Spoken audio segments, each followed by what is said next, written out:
I could be next. I have to stay awake. How long has it been now? Since SOPA. I remember it like it was yesterday. I heard the stories. I read a few of the serious cases on the internet. The disease. It spread so fast. Once one person was involved, it wasn't long before others around them caught it too. How were we to know it could have spread so fast? Was it the internet's fault? Or the human condition? I'm talking, of course, about the zombies and the Stop Outbreak Plague Act, SOPA. We were such fools.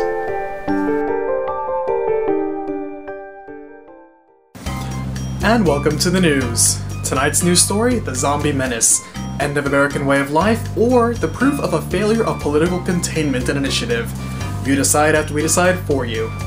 Now, joining us for commentary is a representative of the United States military, here to elaborate more on the government initiative, the Stop Outbreak Plague Act, SOPA. But before we move on to that, let's ask a few questions. Thank you for joining us.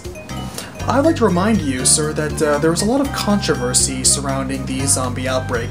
While it's true that it started small, but has risen significantly over the years, there is some concern about the rights and liberties being taken with the SOPA Act.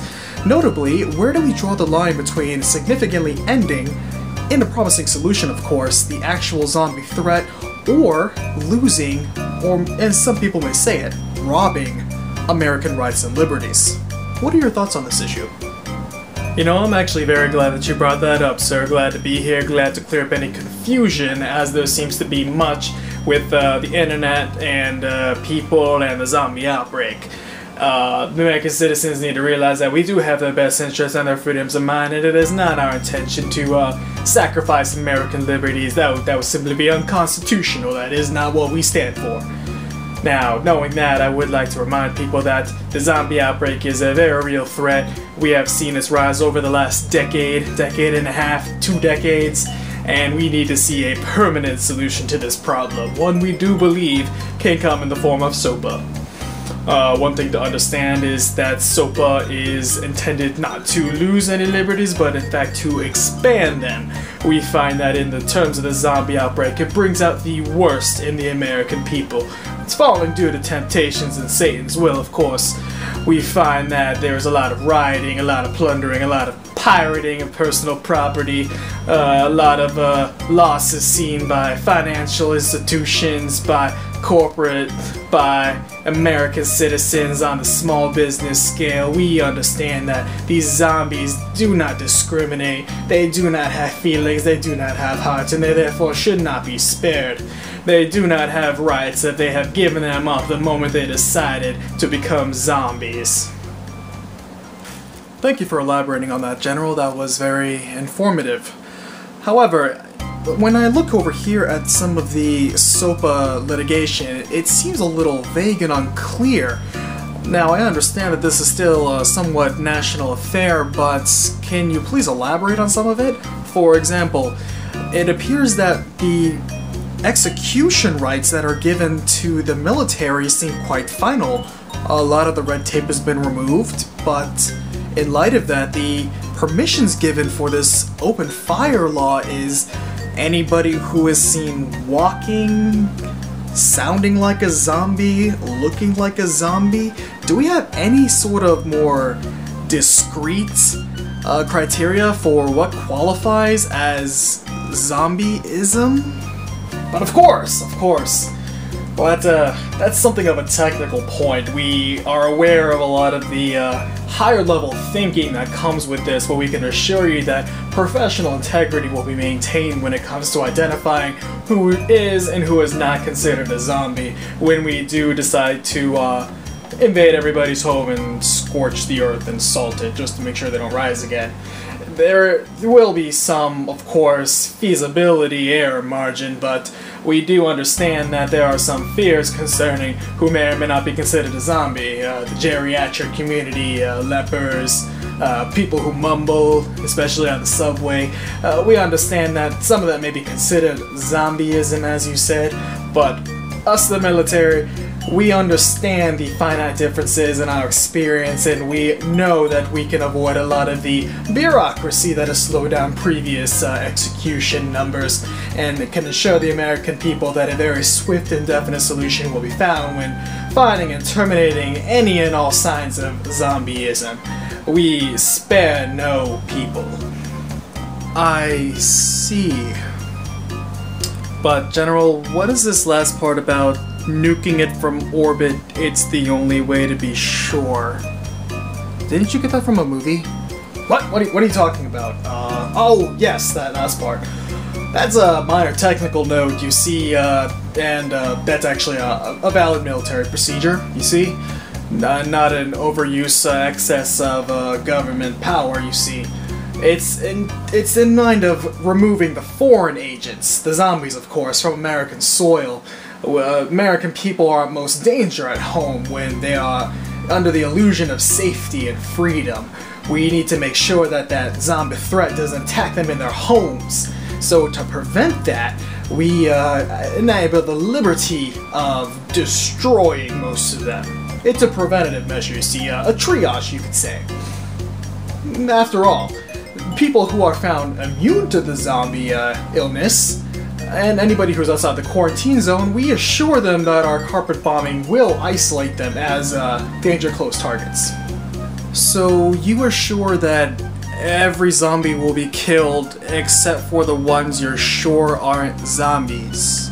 I'm sure that's a government directive that's very well thought out, especially for the long term.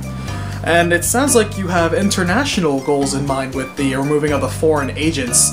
I can assume this is a counter to terrorism, of course, terrorism. We find that all these foreign agents, these zombies, just mucking about, infecting people left and right, purely innocent American citizens who are no doubt forced due to economic conditions to live in a deprived, diseased place that can only promote that sort of most corruptible, contemptible act. They are the victims.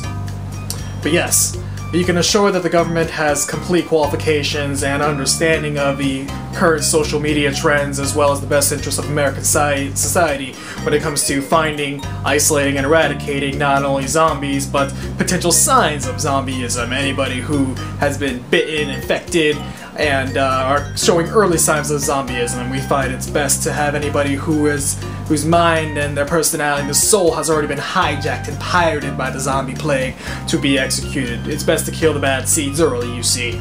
That way the better seeds can start to flourish in America. After all, that's the American way, and no zombies are gonna get away with that. Not on my watch, not in my America. After all, look back at history, we have proof. Hitler never stopped the zombie plague, and damn it, we're not gonna make the same mistake. Not on my watch, not in my America. We do not want to be like Hitler. Thank you for that very informative example. But I do believe that that's all the time we have for today. I do believe that we want to wrap up with a few of our points.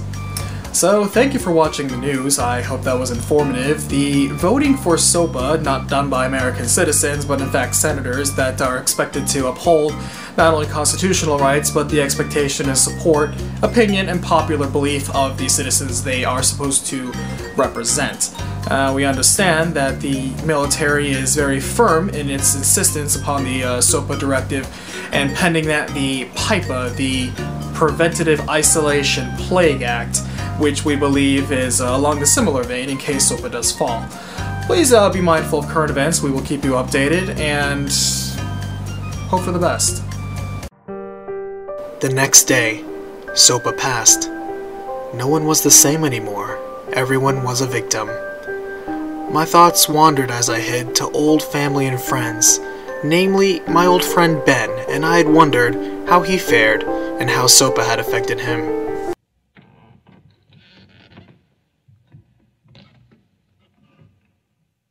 You, drag that out of here and throw it on the fire. Nothing down here.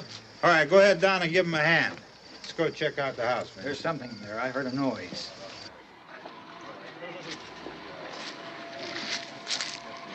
All right, Vince, hit him in the head, right between the eyes. Good shot. Okay, he's dead. Let's go get him. That's another one for the fire. The zombies were eradicated, sure, but we left behind a worse monster. The shell of an empty mind. It was a newer, unkillable zombie. Only now, there were no more heroes. There were no more smiles.